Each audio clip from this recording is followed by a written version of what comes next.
നമുക്ക് ബാലിന്റെയും ഗോമതിയുടെയും നാളത്തെ നല്ലൊരു കഥ കേട്ടാലോ? അതിനു മുമ്പായി ആദ്യമായി കാണുന്നവരുണ്ടെങ്കിൽ ചാനൽ ഇഷ്ടപ്പെട്ട ഒന്ന് സബ്സ്ക്രൈബ് ചെയ്യാൻ മറക്കരുത്. വീഡിയോ ഇഷ്ടപ്പെടുവാണെങ്കിൽ ലൈക്ക് ചെയ്യാനും നിങ്ങളുടെ വിലയേറിയ അഭിപ്രായങ്ങളൊക്കെ രേഖപ്പെടുത്താനും മറക്കരുത് കേട്ടോ. അങ്ങനെ നാളത്തെ കഥയിൽ നമ്മൾ കാണുന്ന സുകന്യയെ കുറിച്ചുള്ള വലിയ കള്ളത്തരങ്ങളൊക്കെ പുറത്തു വരുവാണ്. സുകന്യ എങ്ങനത്തവളാന്നുള്ള കാര്യങ്ങളൊക്കെ പുറത്തു വരുന്നുണ്ട്. കാരണം ഇത്രയും നാളും ആ വലിയ സത്യമൊന്നും ആരും അറിഞ്ഞിട്ടുണ്ടായിരുന്നില്ല. ഒടുവില് രാശ്രിയുടെ സുകന്യയുടെ നാവിൽ നിന്നും ആ സത്യങ്ങളൊക്കെ പുറത്തു വരുന്നുണ്ട്. ഇന്ന് നമ്മൾ കണ്ടു, ഹണിമൂണൊക്കെ കഴിഞ്ഞിട്ട് സുകന്യ കൃഷ്ണമംഗലത്തേക്ക് ചെല്ലുവാണ്. കൃഷ്ണമംഗലത്തിൽ എന്നാൽ പിന്നെ സുകന്യക്ക് ദേവമംഗലത്തിന് കുറ്റം പറയാൻ മാത്രമേ സമയമുള്ളൂ. അങ്ങനെ ദേവമംഗലത്ത് സൗകര്യങ്ങളൊന്നും പോരാ, അതാ ഇതാന്നൊക്കെ പറഞ്ഞിട്ട് കുറ്റപ്പെടുത്തുന്ന സമയത്ത് അതൊക്കെ കേട്ടിട്ട് ഇന്ദിരാമയ്ക്കും നന്ദിതയ്ക്കും ഒക്കെ ഭയങ്കര ദേഷ്യ സങ്കടമായി. സുകന്യ അങ്ങനെ ഒരിക്കലും കുറ്റപ്പെടുത്താൻ പാടില്ലല്ലോ, അവിടെ താമസിച്ചുകൊണ്ട് ദേവമംഗലത്തെ കുറ്റപ്പെടുത്താൻ പാടില്ല.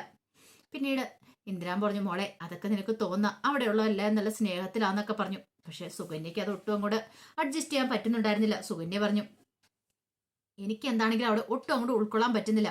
പോരാത്തന്നെ ഒരുത്തി ഗർഭിണിയാന്ന് പറഞ്ഞുകൊണ്ട് അവളെ തലയെ കയറ്റി വെച്ചോണ്ടിരിക്കുക. നന്ദിത പറഞ്ഞു, അതെ, അത് അവര് സ്നേഹം പ്രകടിപ്പിക്കുന്ന ആദ്യമായിട്ട് ദേവമംഗലത്ത് ഒരു കുഞ്ഞ് പിറക്കാനായിട്ട് പോകുന്നല്ലേ, അപ്പൊ അതിൻ്റെതായ സന്തോഷമാന്ന് പറയണം. അത് കേട്ടപ്പോ സുകന്യ പറഞ്ഞു, എന്തൊക്കെയാണെങ്കിലും എനിക്കതൊന്നും ഉൾക്കൊള്ളാൻ പറ്റില്ല. പിന്നെ ഗർഭിണിയാന്ന് പറഞ്ഞുകൊണ്ട് ഇത്ര വലിയ പരിചരണത്തിന്റെ കാര്യമൊന്നുമില്ല. രാജശ്രീ പറഞ്ഞു, അത് ശരിയാ, ഇത് കുറച്ച് ഓവറാ, ബാക്കിയുള്ളവരെ കാണിക്കാൻ വേണ്ടി കാണിക്കുന്ന മോളെ, നീ അതൊന്നും കാര്യമാക്കി എടുക്കണം എന്നൊക്കെ സുകന്യയോട് പറഞ്ഞു. സുകന്യ പറഞ്ഞു, ഇങ്ങനെ പോയിട്ടുണ്ട് എത്ര നാൾ ഞാൻ അവിടെ നിൽക്കുമെന്നും എനിക്കറിയത്തില്ല. ധർമ്മേണ്ണ അവിടെ നിൽക്കാൻ പറയുന്നതുകൊണ്ട് മാത്രം, അല്ലെങ്കിൽ എനിക്ക് അവിടെ നിൽക്കാൻ ഒരു താല്പര്യമില്ലെന്ന് പറഞ്ഞു. രാജശ്രീ പറഞ്ഞു, ഒരു കാര്യം ചെയ്യാം, നീ ഇങ്ങോട്ടേക്ക് വരാൻ പറയണം. സുകന്യ പറഞ്ഞു, എനിക്ക് വരാൻ സമ്മതമാ, പക്ഷെ ധർമ്മേണ്ണ അതിന് സമ്മതിച്ചിട്ട് വേണ്ടേ. ഇന്ദിരാമ്മ പറഞ്ഞു, അതെ, ധർമ്മൻ ആളൊരു പാവ, അവന്റെ മനസ്സ് വെറുതെ വേദനിപ്പിക്കരുത്. അവന് കുഞ്ഞുനാളെന്ന് പറഞ്ഞ ഗോമതി എന്ന് പറഞ്ഞാൽ അത്രയ്ക്ക് ജീവന. ഗോമതി അവനും ഭയങ്കര സ്നേഹത്തിലായിരുന്നു. അതുകൊണ്ടാണ് ഗോമതി കല്യാണം കഴിഞ്ഞ് പോയ സമയത്തും ആ കൂടെ ധർമ്മനും പോയത്. അവനെ നീ ഇങ്ങോട്ടേക്ക് വിളിച്ചോണ്ട് വരാൻ നോക്കിയിട്ടുണ്ടെങ്കിൽ അവൻ വരുമെന്ന് തോന്നില്ല സുകന്യെ, വെറുതെ ഒരു പ്രശ്നം ഉണ്ടാവുന്ന മാത്രമേ ഉള്ളൂ. നന്ദിത അത് തന്നെ പറയുവാണ്. സുകന്യക്ക് മനസ്സിലായി, ഈ പറയുന്ന നന്ദിതയും ഇന്ദിരാമ്മയൊക്കെ ദേവമംഗലത്തിന്റെ പക്ഷത്താണ്. തന്റെ ഇതിന് ഒപ്പിച്ച് കിട്ടാൻ വഴിയില്ല. കാരണം താൻ പറയുന്നതൊക്കെ അനുസരിച്ച്, അല്ലെങ്കിൽ തന്നോടൊപ്പം നിൽക്കണമെങ്കിൽ അത് രാജശ്രീ ചേച്ചി മാത്രമുള്ള കാര്യം അറിയാം. പിന്നീട് രാജശ്രീയോട് പറഞ്ഞു, അതെ വാ, കുറച്ച് കാര്യങ്ങളൊക്കെ സംസാരിക്കാനുണ്ട് എന്നും പറഞ്ഞുകൊണ്ട് അങ്ങനെ രാജശ്രീയുടെ മുറിയിലേക്ക് വിളിച്ചുകൊണ്ട് പോവാണ് സുകന്യ. കാരണം സുകന്യക്ക് കുറച്ച് കാര്യങ്ങളൊക്കെ സംസാരിക്കാനുണ്ടായിരുന്നു. അപ്പൊ രാജശ്രീക്കാണെങ്കിലോ ദേവമംഗലത്തെ കാര്യങ്ങൾ അറിയണം, ഹണിമൂൺ ട്രിപ്പ് പോയ കാര്യങ്ങളെ കുറിച്ചൊക്കെ അറിയണം. അപ്പൊ അത് അറിയാനായിട്ട് രാജശ്രീക്കും ആകാംക്ഷ ഉണ്ടായിരുന്നു. അങ്ങനെ മുറിയിലേക്ക് പോയി. ഈ സമയത്ത് ധർമ്മ സുകന്യെ നോക്കുവാണ് ദേവമംഗലത്ത്. അവിടെയും കണ്ടില്ല. ധർമ്മം പിന്നീട് ഗോമതിയോട് എന്നിട്ട് ചോദിച്ചു, അല്ലേ ചേച്ചി സുകന്യെ കണ്ടായിരുന്നു എന്ന് ചോദിച്ചു. അപ്പോഴേക്കും ഗോമതി പറഞ്ഞു, ഏയ് ഇല്ല, എവിടെ ഇല്ലെന്ന് ചോദിക്കണം. കണ്ടില്ല എന്ന് പറയണം. അല്ല പിന്നെ ഇത് എവിടെ പോയി? അപ്പോഴേക്കും ധർമ്മൻ ഓർത്തു, ഇനിയിപ്പോ കൃഷ്ണമംഗലത്തേക്ക് അങ്ങനെ പോയി കാണുമോ, അവിടേക്ക് പോകുന്ന കാര്യം പറഞ്ഞിട്ടുണ്ടായിരുന്നു. ശുദ്ധവായി കിട്ടണമെങ്കിൽ അവിടെ പോണം പോലും, അവിടെ പോയി AC കുറച്ചേരം ഇരിക്കണമെന്ന്. ചിലപ്പോ അങ്ങോട്ടേക്ക് പോയിട്ടുണ്ടായിരിക്കുമോ. അങ്ങനെ ധർമ്മം പറഞ്ഞു, ഞാൻ ഇപ്പൊ തന്നെ വരാം എന്ന് പറഞ്ഞുകൊണ്ട് നേരെ കൃഷ്ണമംഗലത്തേക്ക് പോവാണ്. അവിടെ ഉണ്ടോ ഇല്ലെന്ന് അറിയത്തില്ലല്ലോ, ചിലപ്പോൾ അവിടെ കാണാൻ വഴിയുണ്ടെന്നറിയാം. ആ സമയത്ത് ഗോമതി അടുക്കളയിലേക്ക് വന്നു. ശ്രീദേവിക്ക് ഇഷ്ടമുള്ള ആഹാരമൊക്കെ ഉണ്ടാക്കണം. മീനാക്ഷിയും മിത്രയും കൂടെ വന്നു ഗോമതിയെ സഹായിച്ചു. ആ സമയം മിത്ര പറഞ്ഞു, എന്നാലും ആ സുകന്യമാമീനെ എനിക്ക് അത്രയ്ക്കും കൂടി ഇഷ്ടപ്പെട്ടില്ല എന്ന് പറയണം. അല്ല, സുകന്യേച്ചിനെ എനിക്ക് അത്രയ്ക്ക് ഇഷ്ടപ്പെട്ടില്ല എന്ന് പറയണം. അത് കേട്ട് കഴിഞ്ഞപ്പോൾ ഗോമതി ചോദിച്ചു, അതെന്താ അങ്ങനെ? അല്ല അവരുടെ സംസാരമൊക്കെ കേട്ടോ. ആ സമയം മീനാക്ഷി പറഞ്ഞു, അത് ശരിയാ, എനിക്ക് നാവ് ചൊറിഞ്ഞു വന്നതാ. ആദ്യമായിട്ടാണോ ഗർഭിണികളെ കാണുന്നതെന്നൊക്കെയുള്ള ചോദ്യമൊക്കെ ഞാൻ എന്തേലുമൊക്കെ പറഞ്ഞു പോയാലും, പിന്നെ അമ്മയൊക്കെ നിൽക്കുന്നോണ്ട് മാത്രം ഒന്നും പറയാത്തേന്ന് പറഞ്ഞു. ഗോമതി പറഞ്ഞു, അവർ ഓരോരുത്തരുടെ സ്വഭാവം അങ്ങനെയായിരിക്കും. ധർമ്മം പറഞ്ഞു കേട്ടില്ലേ, സുകന്യയുടെ സ്വഭാവം അങ്ങനെയാണ്, അതൊക്കെ പതുക്കെ നമ്മൾ വേണം മാറ്റിയെടുക്കാനായിട്ട്. മീനാക്ഷി പറഞ്ഞു, ഇങ്ങനെയാണെങ്കിൽ മിക്കവാറും മാറ്റുന്ന ലക്ഷണം ഞാൻ കാണുന്നുണ്ട്, എനിക്ക് ഒട്ടും കൂടി ഇഷ്ടപ്പെടുന്നില്ല. മിത്ര പറഞ്ഞു, എനിക്കും അതെ. ശ്രീദേവിയച്ചനെ കൊച്ചായിക്കൊണ്ടൊരുമാതിരി വർത്താനമൊക്കെ പറഞ്ഞു കേട്ടോ. കല്യാണം കഴിഞ്ഞ് ഇപ്പൊ ഗർഭിണിയാവുന്നില്ല പോലും, 5-8 വർഷം കഴിഞ്ഞിട്ടുള്ളന്ന്. അത് മാത്രമല്ല ചെറിയച്ഛനെ കുറ്റപ്പെടുത്തി പറഞ്ഞു കേട്ടോ. ചെറിയച്ഛനാണെങ്കിൽ കുഞ്ഞുങ്ങളെ പോറ്റാനുള്ള സാമ്പത്തിക ശേഷി ഒന്നും ഇല്ലെന്ന്. പിന്നെ എന്ന് വെച്ചിട്ടുണ്ടെങ്കിൽ കുഞ്ഞുങ്ങളെ പോറ്റാനുള്ള സാമ്പത്തിക ശേഷി നോക്കിയിട്ടുള്ളേ എല്ലാരും കൂടെ ഇപ്പൊ കല്യാണം കഴിച്ച് കുഞ്ഞുങ്ങളൊക്കെ പ്രസവിക്കുന്നേ. കോമതി പറഞ്ഞു, ചിലപ്പോ സുകന്യ ഇന്നത്തെ തലമുറയല്ലേ, ചിലപ്പോ സുകന്യക്ക് അങ്ങനെ തോന്നി കാണുമായിരിക്കും. കുറെ പൈസയൊക്കെ വേണം നല്ല സ്കൂളിലൊക്കെ ചേർക്കണമെങ്കിൽ, അതുകൊണ്ടായിരിക്കും. മീനാക്ഷി പറഞ്ഞതേ, അമ്മ ന്യായീകരിക്കാനൊന്നും നോക്കണ്ട, എത്ര ന്യായീകരിച്ചെന്ന് പറഞ്ഞാലും ഞങ്ങൾക്ക് അത് ഒരിക്കലും അങ്ങോട്ട് ഉൾക്കൊള്ളാൻ പറ്റില്ല എന്നൊക്കെ പറഞ്ഞു. കാരണം നല്ല ദേഷ്യം വരുന്നുണ്ടായിരുന്നു മീനാക്ഷിക്ക്.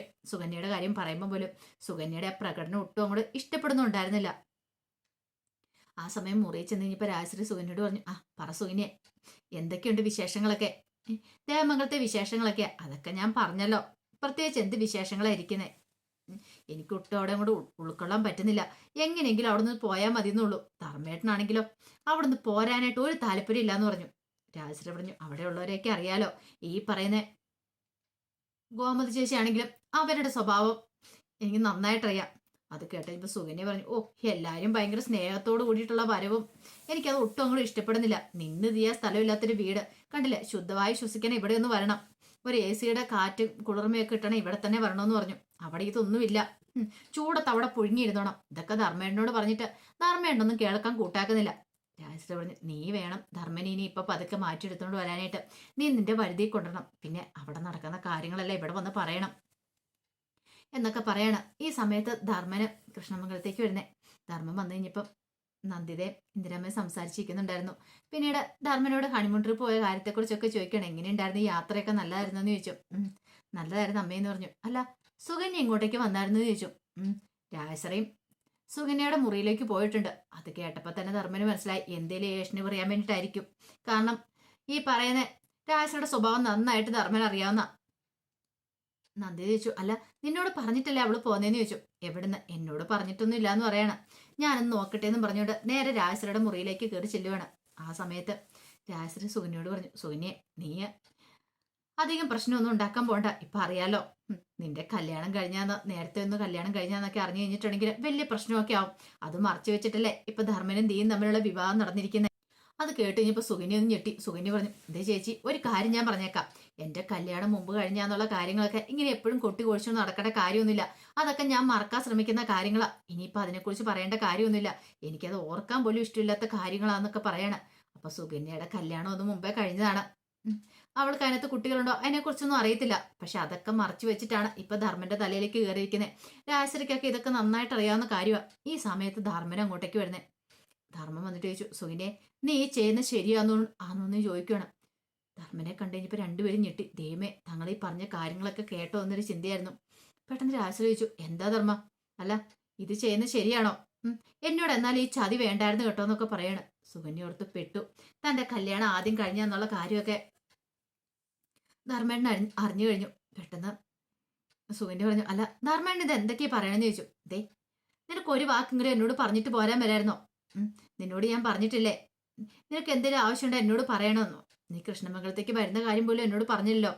ആരോട് ഒരു വാക്ക് പോലും പറയാതെ തോന്നിയ ദിവസം ഇറങ്ങി വരുവാണ് ചെയ്യണ്ടേ? ഓ, അപ്പൊ അതാണ് കാര്യം.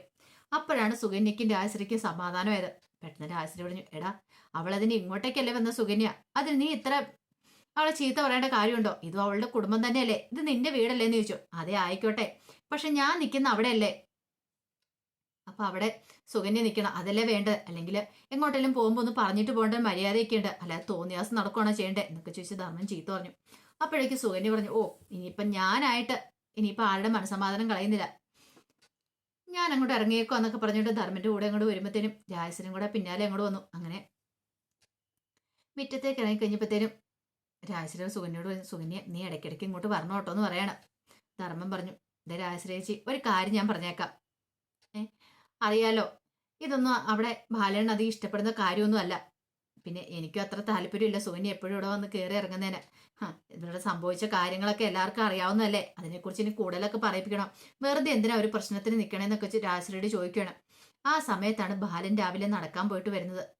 ബാലന്റെ കയ്യിൽ ഒരു കവറൊക്കെ ഉണ്ടായിരുന്നു. ബാലൻ വരുന്ന കാണുന്ന കാഴ്ച സുകന്യയും ധർമ്മനും ഒക്കെ അവിടെ സംസാരിച്ചു നിൽക്കുന്ന രാജശ്രീയോട് കൃഷ്ണമംഗലത്ത്. ബാലൻ പെട്ടെന്ന് ധർമ്മനെ വിളിക്കുകയാണ്. ധർമ്മൻ ഞെട്ടിത്തിരിച്ചു നോക്കി. ആ സമയത്ത് ബാലൻ നല്ല ദേഷ്യമായിരുന്നു. പെട്ടെന്ന് ധർമ്മ സുകന്യയോട് പറഞ്ഞു, സുകന്യ ഇങ്ങോട്ട് വരാൻ പറയണം. അങ്ങനെ സുകന്യയും കൂട്ടിക്കൊണ്ട് നേരെ ദേവമംഗലത്തേക്ക് വന്നു. ബാലന് നല്ല ദേഷ്യമായിരുന്നു ആ സമയത്ത്. കാരണം തന്നെ ധിക്കരിച്ച് അവിടെ പോവാന്നൊരു ചിന്ത ബാലന്റെ മനസ്സിലുണ്ടായിരുന്നു. സുകന്യ വന്നു കഴിഞ്ഞപ്പോഴത്തേനും ബാലൻ ധർമ്മനോട് സുകന്യയോടുമായിട്ട് പറഞ്ഞു, ഒരു കാര്യം ഞാൻ പറഞ്ഞേക്കാം. ഇവിടെ ചില കാര്യങ്ങളൊക്കെ ഉണ്ട്, ഈ കുടുംബത്തിന് ചിട്ടേൻ രീതികളൊക്കെ ഉണ്ട്, അതനുസരിച്ച് വേണം ഇവിടെ പെരുമാറാനെന്ന് പറയണം. ഇത് കേട്ടപ്പോൾ സുകന്യ പറഞ്ഞു, ചിട്ടേൻ രീതികളോ? അതെ, അത് ധർമ്മന് നന്നായിട്ടറിയാം. ധർമ്മം നീ ഒന്നും പറഞ്ഞു കൊടുത്തിട്ടില്ലേ? ധർമ്മം പറഞ്ഞു, സുകന്യ അവിടെ പോയിട്ടുണ്ടായിരുന്നു, അപ്പൊ സുകന്യയെ വിളിക്കാൻ വേണ്ടിയിട്ടാണ് ഞാൻ പോയത്. അത് കേട്ട് കഴിഞ്ഞപ്പോൾ ബാലൻ പറഞ്ഞു, ആയിക്കോട്ടെ, പക്ഷെ അറിയാലോ, അവിടെ ചെന്നിട്ട് ഇവിടുത്തെ കുറ്റങ്ങളും കുറവുകളും പറഞ്ഞു കൊടുത്ത് അങ്ങോട്ടും ഇങ്ങോട്ടും കൂടെ ഇനിയിപ്പോൾ വഴക്കുണ്ടാക്കാനായിട്ട് പ്ലാനെങ്കിൽ അതെന്താണല്ലോ ഇവിടെ നടക്കത്തില്ല. അത് ആദ്യമേ തന്നെ സുകന്യയുടെ നീ പറഞ്ഞു കൊടുക്കണമെന്ന് പറഞ്ഞു. ഇത് കേട്ടപ്പോൾ സുകന്യ പറഞ്ഞു, കുറ്റങ്ങളും കുറവുകളോ ബാലേണ്ണ എന്തൊക്കെയാ പറയണേ, എനിക്കൊന്നും മനസ്സിലാവുന്നില്ലെന്ന് പറയണേ. കൂടുതലൊന്നും പറയണ്ട, ഇവിടുത്തെ ചിട്ടയ്ക്കും രീതിക്കും അനുസരിച്ച് നിൽക്കാവുന്നവർ നിന്നാ മതി. ഈ കല്യാണം തന്നെ നടക്കാൻ കാരണം എന്താന്ന് സുകന്യക്ക് നന്നായിട്ട് അറിയാലോ. പിന്നെ ധർമ്മന്റെ കല്യാണം മുടങ്ങാൻ കാരണം എന്താന്ന് അതുകൊണ്ട് എന്നെ കൊണ്ട് കൂടുതൽ പറയിപ്പിക്കരുത്. അവിടെ കൃഷ്ണമംഗലത്തേക്ക് ഇവിടുന്ന് ആരും പോകുന്നേ ആർക്കും താല്പര്യമുള്ള കാര്യമല്ല. കൃഷ്ണമംഗലവും ദേവമംഗലവും തമ്മിൽ കുറച്ച് ശത്രുതയും കാര്യങ്ങളും ഒക്കെ ഉണ്ട്. അതറിഞ്ഞ് മുന്നോട്ട് പോയാൽ മതി എന്ന് പറഞ്ഞു. അങ്ങനെയുള്ളവർ മാത്രം അവിടെ നിന്നാൽ മതി എന്ന് പറയണം. അത് കേട്ടപ്പോൾ സുകന്യക്ക് നല്ല ദേഷ്യമായി. സുകന്യ പെട്ടെന്ന് മുറിയിലേക്ക് അങ്ങോട്ട് ചെന്നു. മുറിയിലേക്ക് എന്ന് തന്റെ ബാഗ് എടുത്ത് വെച്ചിട്ട് അതിൻ്റെ അകത്തേക്ക് ഡ്രസ്സൊക്കെ അടക്കുവാണ്. അപ്പോഴേക്കും ധർമ്മം ചോദിച്ചു, ഇതെന്താ നീ കാണിക്കണേന്ന് ചോദിച്ചു. അതെ, എനിക്കിവിടെ ആരുടെ ചൊൽപ്പടിക്ക് നിൽക്കാൻ താല്പര്യമൊന്നുമില്ല, ഞാൻ ഇവിടുന്ന് പോകുകയെന്ന് പറയണം. ധർമ്മം പറഞ്ഞു, സുകന്യ നീ എന്തൊക്കെയാ പറയണേ? അതെ, ഞാൻ ഇവിടെ ഒരു നിമിഷം പോലും നിൽക്കില്ല എന്ന് പറയണം. ധർമ്മൻ ഇത് കണ്ടു കഴിഞ്ഞപ്പോൾ എന്ത് ചെയ്യണമെന്ന് അറിയില്ല. സുകന്യയുടെ അഹങ്കാരം ചില്ലറയൊന്നുമില്ല. സുകന്യയുടെ വിചാരം ധർമ്മം കാല് പിടിക്കുമെന്നാണ്, പോവല്ലേ എന്നൊക്കെ പറഞ്ഞിട്ട്. അപ്പൊ ഇനി എന്തായി തീരുമെന്ന് അറിയത്തില്ല. നാളത്തെ ഫുൾ വിശേഷം വരുമ്പോഴേ അറിയാം എന്തൊക്കെ സംഭവിക്കുന്നുള്ളത്. ആ വിശേഷങ്ങൾക്കായി നമുക്ക് എല്ലാവർക്കും കാത്തിരിക്കാട്ടോ. ഒരിക്കൽ കൂടി എല്ലാവർക്കും ശുഭരാത്രി നേർന്നുകൊണ്ട് നിർത്തുന്നു.